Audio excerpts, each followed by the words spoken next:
그때 내가 보고 기쁜 빛을 내고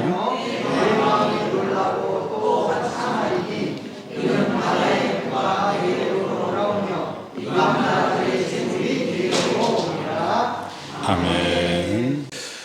오래전 인기 가요 중에 빙글빙글 도는 의자, 회전 의자에 임자가 따로 있나, 앉으면 주인이지라는 가사가 있었습니다.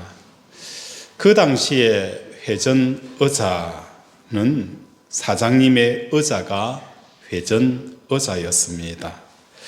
사장님이 따로 있는 것이 아니라 나도 그 자리에 주인이 될 수 있다라는 이 가요는 무엇을 반영하는 거예요? 그때 당시에 사람들의 마음을 반영하는 거예요. 회전의자 아무나 앉을 수 있다라는 이 뉘앙스 속에는 회전의자에 앉을 수 있는 사람은 일부라는 거예요. 극히 적기 때문에 대중들의 그 갈망과 그 열망과 그 소원들이 노래로 지어져 나왔다는 거예요. 제가 서울의 대치동에서 중등부, 대학 청년부를 가르쳤어요. 그걸 보면서 저는 참 교육의 현실이 평등하지 않구나라는 것을 너무너무 절실히 느꼈어요. 강남에 사는 고등학교 아이들이 서울대에 들어가는 그 진학률, 전체 서울대생의 몇 프로를 차지한다고 여러분 알고 있어요? 약 30%가 강남에 사는 아이들이 거의 다 서울에 들어가요. 70%가 전국에 있는 고등학교 아이들이 들어간다는 거예요. 왜 그렇게 되어지느냐라고 봤을 때에 방학만 되면 부모님들이 뭘 하는 줄 아세요? 아이를 미국으로 보내요. 그곳에 가서 영어를 공부하게 하고 또 학원의 최고의 강사들을 쪽집게 강사들을 붙이는 거예요. 뿐만 아니라 미술이나 예술 쪽에 그 시험 출제자들과 서로 제자를 맺게 하는 이런 모습들을 보면서 이거는 강남을 전국의 30%를 차지할 수밖에 없는 이유구나. 이런 느낌들을 받게 되어져요. 어찌 대학뿐일까요?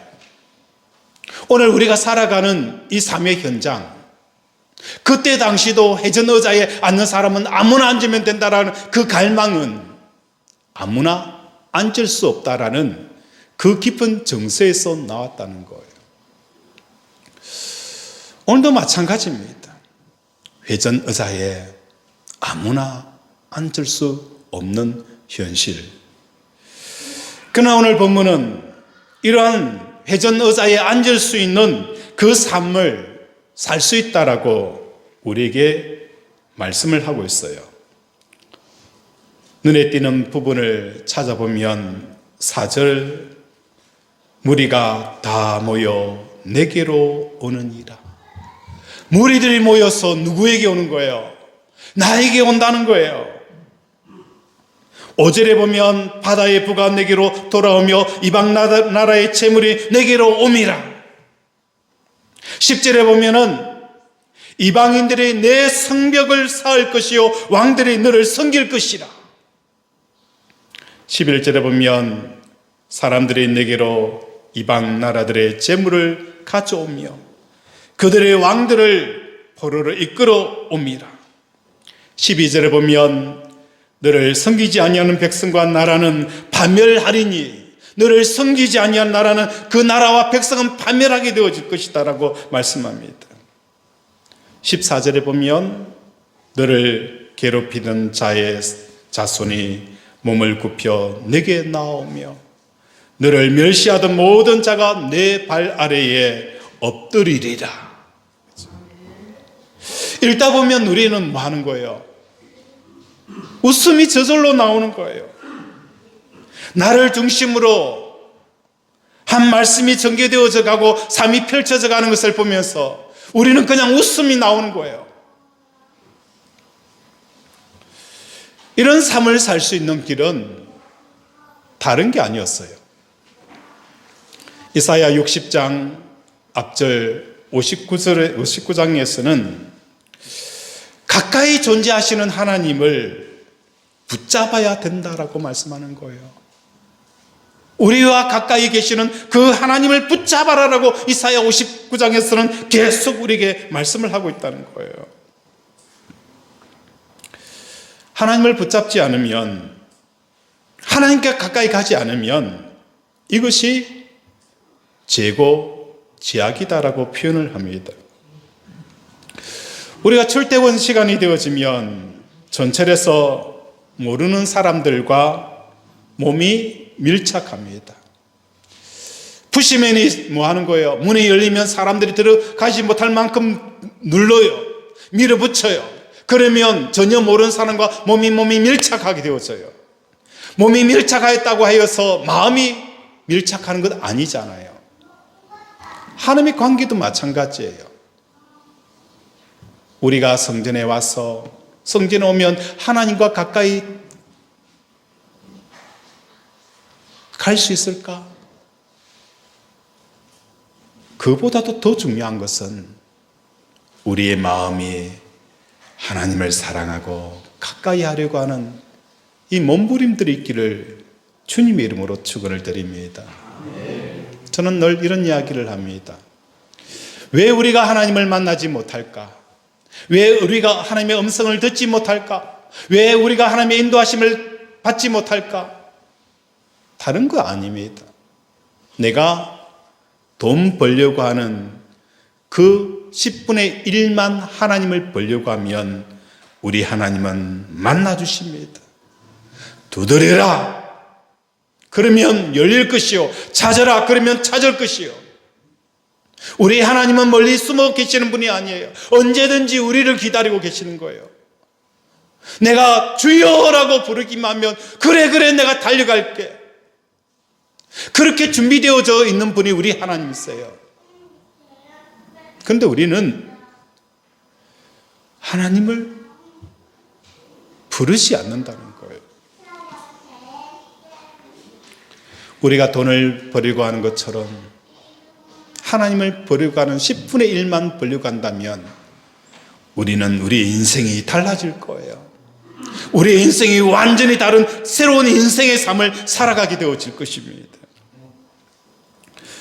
창세기 47장에 보면 야곱이 바로왕 앞에 서게 되어집니다.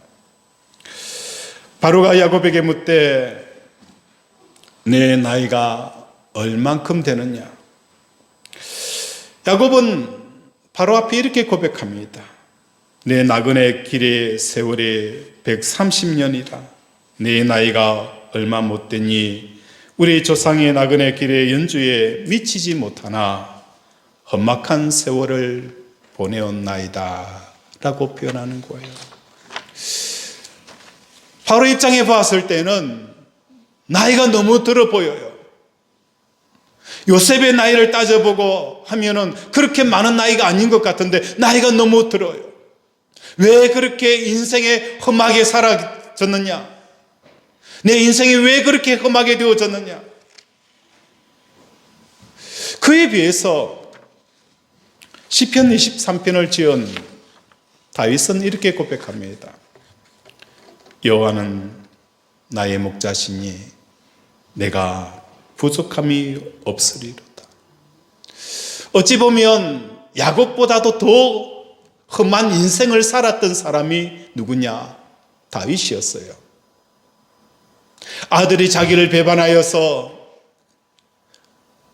왕비들과 왕궁까지 빼앗기는 이 수모를 겪었던 사람, 끊임없이 사울 왕이 자기를 죽이려고 강야를 쫓아다녔고 잘 곳 하나 없이 방황하였던 그 긴 세월들,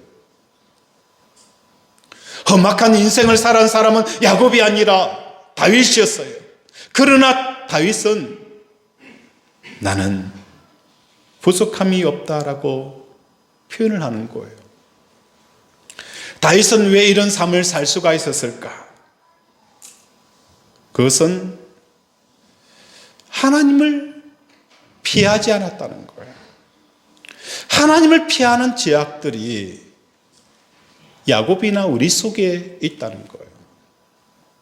우리가 삶을 살아가다 보면 나와 너의 관계를 더 이상 넘어가지 못해요.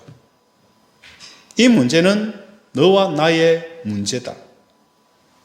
그런데 하나님을 피한다는 것은 너도 보이고 나도 보이지만 우리는 보이지 않는 누가 계시는 거예요? 하나님이 계시다는 것을 우리는 인정하지 않아요.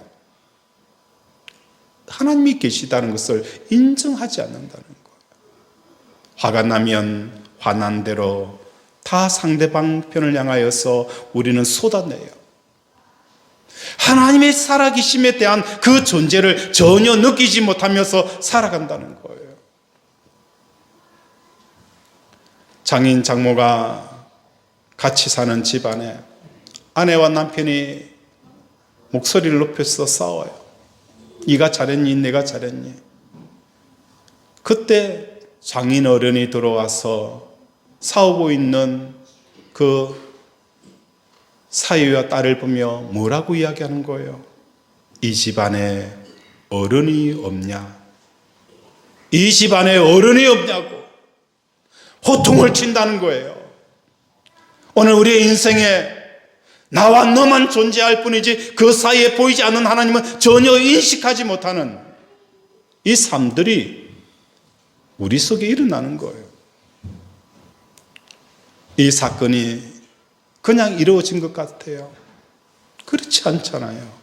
우리 하나님이 계시는 거예요. 우리 하나님이 보고 계시는 거예요. 우리 하나님이 옆에 계시는 거예요. 마치 없는 존재처럼 여기 있는 그 모든 선택과 판단들이 우리의 인생을 불행하게 했다는 겁니다. 이것이 우리의 죄악이라는 겁니다. 세상에서 기쁨을 찾겠다고 하나님 아닌 다른 것에 기쁨을 걸었던 이 삶이 하나님 보시기에는 반란죄에 해당이 되어진다는 거예요. 오늘 본문에서 이러한 죄악을 중단하게 되어지면 어떤 일이 일어나는가? 1절 우리 함께 보겠습니다. 시작.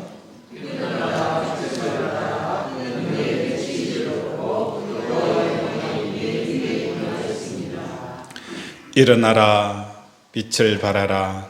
이는 내 빛이 이르렀고 여호와의 영광이 내 위에 임함이라 라고 표현하는 거예요. 오늘 우리의 삶 속에 우리의 죄를 멀리하는 저와 여러분이 되어지기를 원합니다. 세상에는 하나님의 모든 주권과 하나님의 다스림과 하나님이 살아계심을 우리가 인지해버리지 못한다면 우리의 삶에는 혼돈과 공허와 흑암이 찾아올 수밖에 없다는 거예요. 그래서 1절에 보면 여호와의 영광이 임했다라고 표현하는 거예요. 이 주체가 누구냐? 여호와의 영광이 임하였다는 것은 하나님이 임하였다라는 이 개념이 보다도 더 중요한 의미가 담겨져 있는 거예요. 우리 하나님은 영광 그 자체예요. 시편 기자가 고백하고 있는 것처럼 하늘이 하나님의 영광을 선포하고 궁창이 그 손으로 하는 것을 드러내는도다. 날은 날에게 말하고 밤은 밤에게 전하니 하나님의 그 모든 말씀이 온 세계에 다 퍼져 있다는 거예요. 그런데 여호와의 영광이 임했다라는 것은 하나님의 영광의 주체가 하나님이 아니라 누가 되어지는 거예요? 내가 되어지는 거예요. 이제 하나님이 정말 내 삶의 최고의 영광으로 보이기 시작했다는 거예요. 하나님이 뭐 하는 거예요? 이제 진짜 내 하나님이라는 것이 보여지는 이런 역사가 일어나기 시작하였다는 것을 말하는 거예요. 솔로몬이 성전을 지을 때에 하나님께서 솔로몬에게 이런 이야기를 했어요. 솔로몬아, 솔로몬아, 네가 나를 위해서 성전을 짓겠다고 하는데 나는 평생 어둠에 있었다는 거예요. 어둠에 거하였다는 거예요. 이 내용을 보면 이 땅에 어떤 사람도 하나님을 위해서 집을 지어준 사람이 없구나, 이렇게 생각을 할 수 있겠지만 이 말씀은 어떤 말씀이냐? 우리 하나님은 어떤 하나님이세요? 천지를 창조하신 하나님이세요. 에덴 동산을 지으시고 우리를 그 에덴 동산에 살게 하셨던 분이 우리 하나님이세요. 많은 선지자들을 통해서 이스라엘을 구원하시고 광야에서 이스라엘 백성들을 이끌어 오셨던 그 하나님, 그 하나님이 사람들 마음속에 뭐 하는 거예요? 전혀 빛으로 받아들이지 않는다는 거예요. 하나님 하면서 하나님을 인정하고 높이고 찬양하는 그것이 없이 오히려 사람들 마음속에는 뭐 하는 거예요? 돈 좀 많이 벌었으면 좋겠다, 사업에 좀 성공했으면 좋겠다, 내 자식이 잘 되었으면 좋겠다. 그들에게 있어서 영광은 자식이 없고 사업이 없고 돈이었어요. 하나님은 찬밥 신세를 당하였다는 거예요. 이게 뭡니까? 나는 어둠에 있었다는 거예요. 아무도 나를 불러주지 않았다는 겁니다. 김준수의 꽃이라는 그 시 속에 내가 그 꽃에 대한 이름을 불렀을 때에 그는 나에게 다가와서 꽃이 되었다라는 이 시 구절이 있습니다. 아무도 불러주지 않을 때는 그것은 아무런 의미가 없는 하나의 잡초일 뿐이었어요. 그런데 내가 그 이름을 불러주었을 때 그 잡초는 나에게 꽃이 되었다라고 표현하는 거예요. 사람들에게 있어서 하나님의 존재는 아무 존재 없는 찬밥 신세로 여전히 남아있었다는 거예요. 우리 하나님은 어둠 속에 거하게 하는 저와 여러분 되어지지 않기를 원합니다. 내 삶의 선택에 있어서 내 삶의 어떤 순간순간마다 하나님에 대한 고백과 인식과 더 나아가서 그분의 존재를 온전히 고백하는 저와 여러분이 되어지기를 바랍니다. 아멘. 2절에 보면 보라, 어둠이 땅을 덮을 것이며 캄캄함이 만민을 가리리니와 라고 표현하는 거예요. 세상의 모든 사람들의 마음속에는 하나님이 가려져 있다는 것입니다. 마치 하나님이 없는 것처럼, 하나님이 세상을 주관하지 못하는 것처럼 그렇게 살아간다는 거예요. 그럴 때에 하나님인 어둠에 거하게 되어진다는 거예요. 우리는 하나님 없이 삶을 선택합니다. 결정을 합니다. 그리고 그 결정이 나중에 자기 인생의 불행을 가져왔을 때 이렇게 이야기합니다. 하나님, 사랑의 하나님이시라고 하면서 내가 왜 그때 결정할 때에 우리 하나님이 막아주지 않았습니까? 환경을 통해서 막아주었더라면 나는 이런 불행을 겪지 않았을 텐데 왜 그때 가만히 계셨습니까? 뭐 하고 계셨습니까? 한번 생각해 봅시다. 정말 중요한 결정을 할 때에 그분을 생각한 분이 누굽니까? 정말 중요한 상황 속에서 하나님을 생각한 사람이 누굽니까? 바로 저와 여러분이라는 거예요.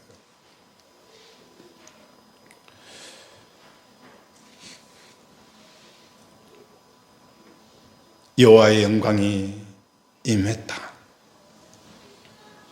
이제 내 마음속에 하나님이 이제 보이기 시작하는 거예요.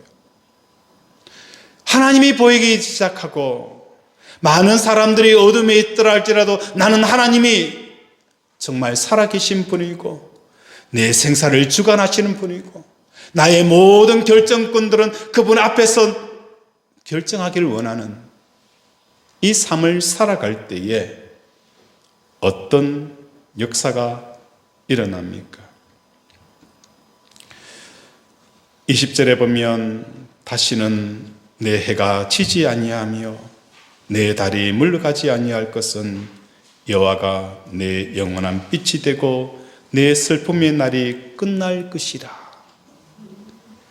다시는 내 해가 지지 아니하고 다시는 내 해가 지지 아니하고 이 해라는 것은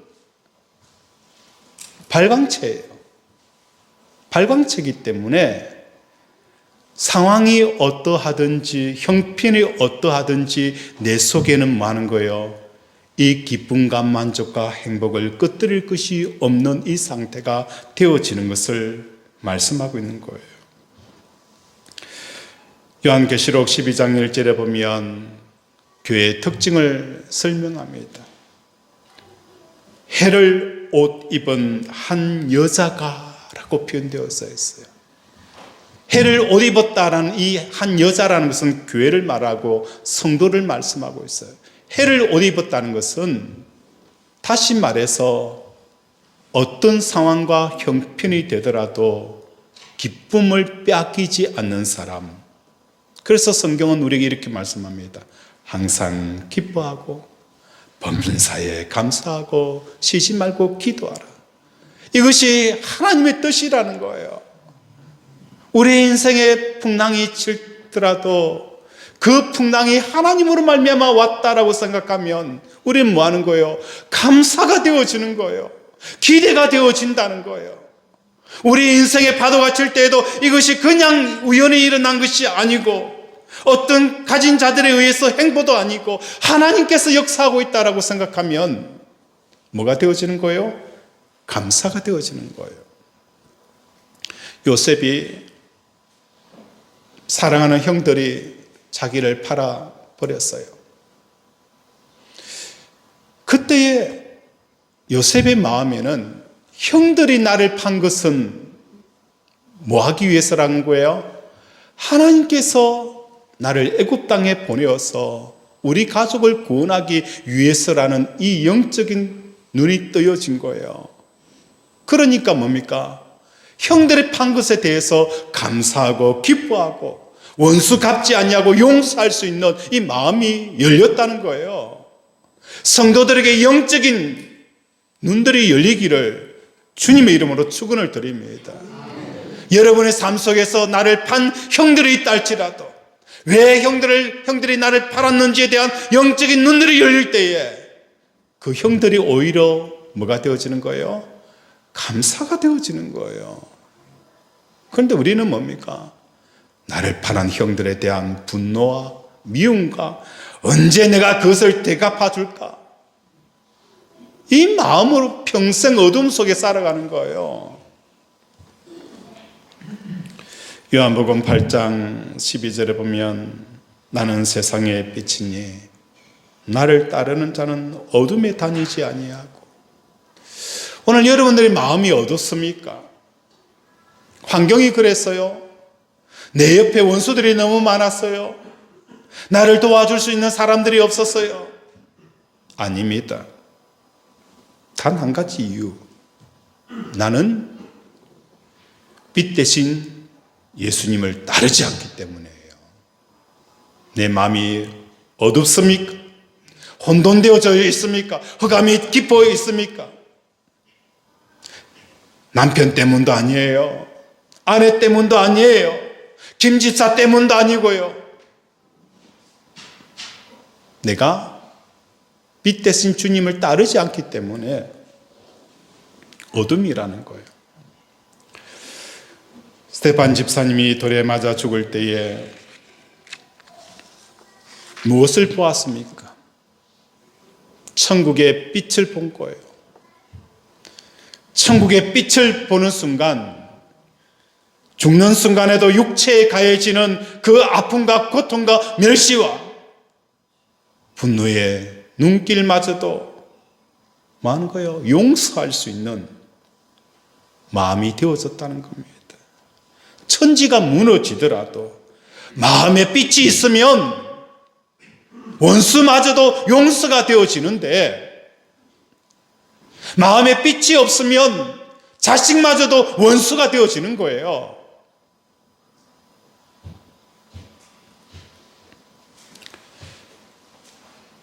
슬픔의 날이 끝날이라는 말씀도 이와 같다는 거예요. 어떤 사람에게는 재물과 건강과 출세와 인기 등 그것이 그들의 마음의 중심이었어요. 그러나 이사야서 59장에서는 무엇을 말하는 거예요? 여호와의 영광이 임하였다.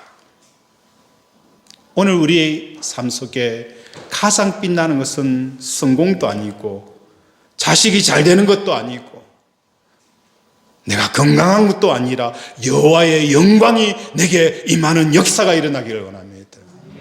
그래야 할 때에 하나님께서 세상의 중심이 되어지는 이 놀라운 기적과 축복이 일어나게 되어지는 것입니다.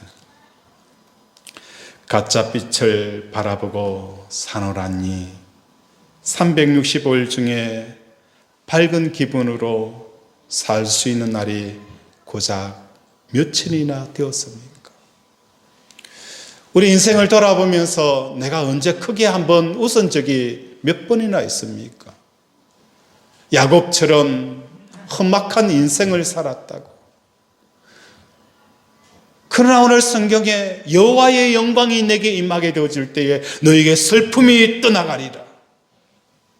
해같이 빛날 것이다.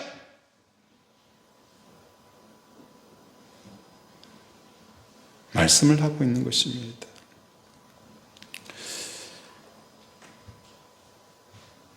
오절에 보면 그때에 내가 보고 기쁜 빛을 내며 내 마음이 놀라고 또 화창하리니 이는 바다의 부가 내게로 돌아오며 이방 나라의 재물이 내게 옴이라.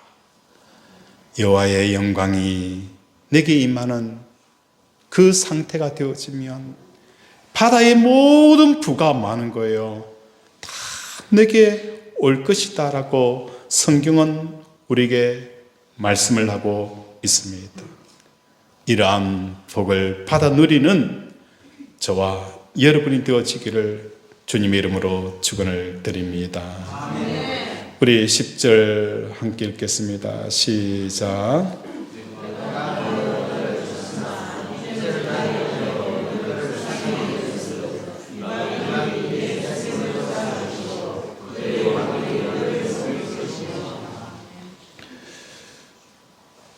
이방인들이 뭐 하는 거예요? 내 성벽을 쌓을 것이요 그들의 왕들이 너를 섬길 것이니라 라고 표현합니다. 우리가 하나님을 기뻐하고 하나님을 만족하고 하나님 때문에 행복하게 되어지면 어떤 현상이 생기느냐? 하나님께서는 나를 중심으로 사람들을 얼마든지 끌어 모으시겠다는 거예요. 여호와의 영광이 내게 임한다. 삶의 현장에서 오직 하나님만이 보이는 거예요. 내 상처와 내 자존심과 내 감정과 내 계획이 보이는 것이 아니라 하나님의 영광이 보이는 거예요. 그만큼 하나님이 내 삶의 중심이 되어질 때 그때 뭐 하는 거예요? 오늘 10절에 있는 것처럼 이 이방인들은 어떤 사람들이었어요? 이스라엘 백성들에게 성전을 짓지 못하도록 방해하고 공작하고 그들을 모욕한 사람들이 이방인들이었어요. 원수보다도 더 한 사람이라는 거예요. 차라리 원수면 원수기 때문에 마치 미친 개에 물렸다라고 생각하면 되지만, 가까이 있는 사람이 나를 배신할 때에 오는 그 고통은 말할 수가 없어요. 이 이방인들이 뭐 하는 거예요? 내 성벽을 쌓는다는 거예요. 얼마나 놀라운 기적입니까? 주일날 말씀을 드렸죠. 우리 인생의 전쟁은 마치 미식축구와 같다는 거예요. 코트백이 럭비공을 들고 던집니다. 그러면 와일드 리시버가 앞을 향하여서 돌진합니다. 앞에 있는 수비수를 한 사람 한 사람 수비수를 무너뜨리고 다음 수비수를 무너뜨리고 그렇게 하지 않아요. 무조건 질주합니다. 질주하여서 뭘 하는 거예요? 쿼터백이 공을 던지며 높이 점프하여서 그 공을 받아서 터치다운하면 그곳까지가 무엇으로 선언된 것입니까? 그만큼 나간 것으로 성인이 되어서 버리고 내 땅이 되어져 버린다는 거예요. 오늘 우리는 내 주위에 있는 원수 하나하나 신경 쓰고 우리의 대적들에 대해서 한 사람 한 사람에 대해서 신경을 쓰고 있어요. 아닙니다. 우리는 뭐 하는 거예요? 달려가는 겁니다. 달려가는 거예요. 달려가는 거예요. 그리고 높이 점프하여서 그 공을 받아내는 거예요. 하나님이 살아계시다는 것, 하나님이 내 인생을 주관하시다는 그 공을 받아 터치다운 할 때에 내 원수들의 그 모든 영역도 누구의 영역이 되어지는 거예요? 내 영역이 되어지는 거예요. 미국의 선거판과 똑같은 거예요. 한 사람이라도 많으면 그 상대편의 표도 다 내 표가 되어지는 거예요.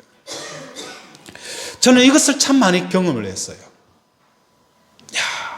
하나님 중심으로 살아가면 내 삶의 현장에서 하나님이 주권을 가지고 계시구나. 그러면서 고백이 되어지는 거예요. 하나님이 하실 일에 대한 고백, 그리고 내 주어져 있는 삶에 대해서 감사와 기쁨과 기대를 가지게 되어지는 거예요. 그러니까 내 원수들이 내 편이 되어지는, 웃지 못할 일들이 생기거든 거예요. 분명히 나를 헤아려 했던 사람이 하나님께서 어떻게 환경을 바꿔서 역사하셨는지 내 편으로 만들어 버리시는 일이 일어난 거예요. 그래서 오늘 보면 이방인들이 내 성벽을 쌓을 것이요. 어떨 때 가능하다는 거예요? 오늘 우리의 삶 가운데 여호와의 영광이 임하고 하나님의 살아계심을 내 삶 속에서 고백하는 거예요.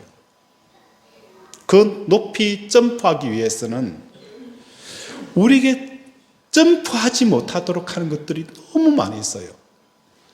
성경에는 이렇게 표현하고 있죠. 수고하고 무거운 짐진 자들아 다 내게 오라. 또 뭐 하는 거예요? 죄의 짐을 벗어라. 우리를 무겁게 하는 것들이 너무너무 많아요. 내가 점프 하나님의 말씀을 받아들이지 못하도록 나를 끊임없이 땅으로 잡아당기는 것들이 너무 많이 있어요. 그 중심에 누가 있는 거예요? 내 자아가 있다는 거예요. 내 감정이 있다는 거예요. 내 생각이 있다는 거예요. 내 계획이 있다는 거예요. 이것이 끊임없이 하나님의 말씀을 잡지 못하도록 끊임없이 잡아당겨 버리는 거예요. 하나님의 말씀은 슝 지나가 버리는 거예요. 기회를 잃어버리는 거예요. 다시 일어날 수 있는 기회, 뒤로 물러가 침륜에 빠지지 아니하고 다시 일어날 수 있는 그 기회를 놓쳐버린다는 거예요. 자기 연민에 빠져있고 자기 사랑에 빠져있고 자기 감정에 충실하고 자기 계획에 충실한 사람들은 높이 점프하지 못하는 거예요. 그래서 예수님께서 말씀하셨죠. 내게 합당한 사람은 어떤 사람이냐? 자기를 부인하고 자기 십자가를 지는 사람이 내게 합당한, 나보다도 자기 부모와 자식과 심지어 자기를 더 사랑하는 사람은 내게 합당하지 못하다라고 말씀을 하신 거예요.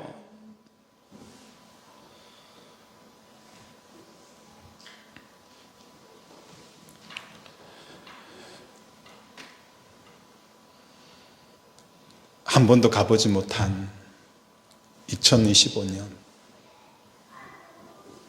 여러분 가정도 마찬가지고 여러분의 사업처도 기업도 마찬가지예요. 교회도 마찬가지고 이 나라도 마찬가지예요. 누가 이런 일을 누가 생각이나 했겠습니까? 그런데 하나님께서 우리에게 말씀을 합니다. 바다의 모든 보물들이 너희 것이 될 것이고 사람들이 너에게 몰려올 것이고 이방인들이 너의 성벽을 쌓을 것이며, 이 모든 역사들은 어떻게 할 때에 여호와의 영광이 내게 임한다는 거예요. 이건 하나님이 임하는 것이 아니라 이제 내 눈에 여호와 하나님께서 최고의 영광으로 보이기 시작했다는 거예요. 이제 내가 영적으로 하나님의 그 존재를 인식하고 고백하고 그분이 이 땅을 주관하고 계시다는 영적인 눈이 내가 열린 상태를 오늘 성경은 이렇게 표현을 하고 있는 거예요. 그럴 때에 이런 놀라운 복들이 우리 2025년도 우리 권속들의 삶과 사업장과 기업과 교회와 이 나라 가운데 임하기를 주님의 이름으로 축원을 드립니다. 아멘. 말씀을 생각하며 함께 기도하기를 원합니다. 하나님, 오늘 교회가 여호와의 영광이 임하게 하시고 성도들의 삶 속에 여호와께서 영광으로 임하는 역사가 일어나게 하시고, 그래서 오늘 이방인들이 우리의 성벽을 쌓으며 우리의 모든 대적자들이 우리의 편이 되어지고, 또한 바다의 모든 보물들이 우리 것이 되어지는 이 놀라운 축복을 25년도에 받아 누린 역사가 일어나게 해달라고 이 시간 주여 삼창 부르고 함께 기도합니다. 주여, 주여, 주여. 아버지, 오늘 우리 사랑하는 권속들의 삶 가운데 세상의 중심이 되어지는 이 놀라운 축복, 아버지, 세상의 중심이 되어지는 이 놀라운 축복, 아버지, 여호와의 영광이 내게 임할 때에, 여호와의 영광이 내게 임할 때에 아버지, 여호와의 말씀을 아버지 높이 점프하여 그것을 받아들여 고백할 때에 아버지, 나의 모든 원수와 대적자들이 나의 성벽을 쌓는 이 기이한 역사들이 25년도에 일어나게 하여 주시옵소서. 오직 자로나 우로나 치우치지 아니하고 주야로 여호와의 말씀을 묵상하는 자들이 되게 하시고, 자기를 하나님보다 더 사랑하는 자, 부모와 처자와 친척을 하나님보다 더 사랑하는 자 되지 않도록, 심지어 자기 자신마저도 아버지 하나님보다 더 사랑하지 않는 자들이 되어져서 이 놀라운 영광,